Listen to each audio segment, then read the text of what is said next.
I came here, so back in 2015, but it was to spec my road car that I bought. So I kind of went around the back way and I could kind of like, I got a bit of a sneak peek, but I didn't walk the boulevard or anything. Because also like, you don't want to start rumors or whatever. So I tried to keep it as down low as I could. So no, the first time was end of January. I think it might have been like one of the last days of January this year. Yeah. Like coming here to the team, that was one of the coolest things I could tell, like a story I could tell is I bought a McLaren, it was like the first sports car I bought. I think, especially when I have like moved teams a bit the last few years, like at least telling the story that I really do like the brand and I'm passionate about it, like that was a nice story to tell. And I don't own a McLaren F1. They're a little expensive these days, but that'd be a nice one to have in the garage one day.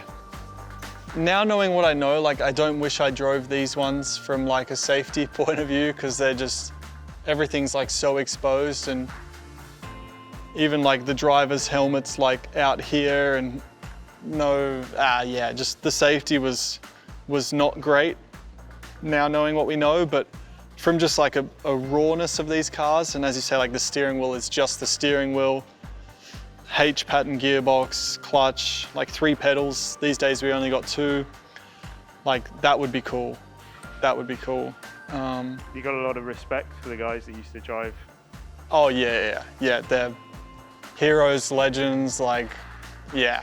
And I mean, like this was Lauda's car, and that's another kind of, I don't know, like surreal experience for me is like, I met Nicky, like we chatted at the track, and even for me just to be like, I don't know, holding a conversation with someone like that was already, I don't know, something pretty cool for me. So it's always easy to look back and be like, oh, those guys were crazier, or they were cooler, or that was better. But I mean, I still look at the steering wheel that we have and I'm just like, how are we able to not only know everything, but make adjustments and then still drive the cars on the edge? Like, so it does still, blow my mind how we're able to do it. So I guess we're all kind of crazy.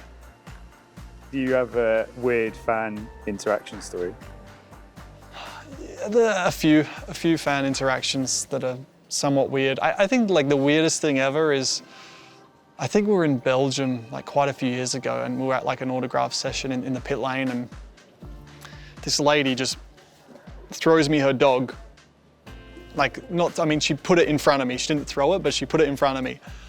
And I didn't grow up like a massive animal person, so I'm not the kind of guy to like pick up a dog and be like, oh, that's cute. I'm like, oh, I was a bit taken back by it.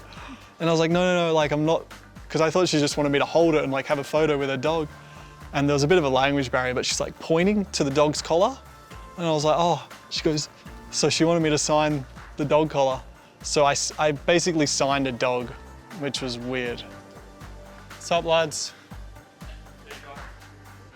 What's crazy is pretty much every night on a race weekend, like Friday night, like the cars get stripped. Sometimes, engine's out, new engine in for Saturday or something. So it's actually quite common to see the car so bare like this.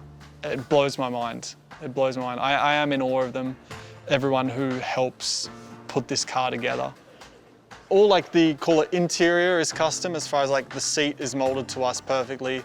Even the steering wheel, like if we want something changed, a button in a different position or like a different grip, we can change that. Pedals, yeah, anything with like driver comfort we've got.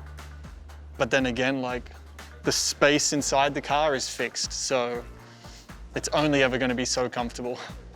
Normally once we get back into the garage, you get like a heat soak. So like then, yeah, the engine kind of, you get all the heat from the engine kind of builds in the garage around you, and then from the brakes, you get all that. So like when you stop, and then obviously you get like no circulation, then yeah, it's warm. But fortunately I like the heat. So I'm not a winter person, so that helps me deal with the heat a bit better. You feel a lot of responsibility with what you're doing, and I mean like pretty much everything we're sitting in now is to put 2 race cars on track, one of which I drive. So yeah, it is pretty crazy.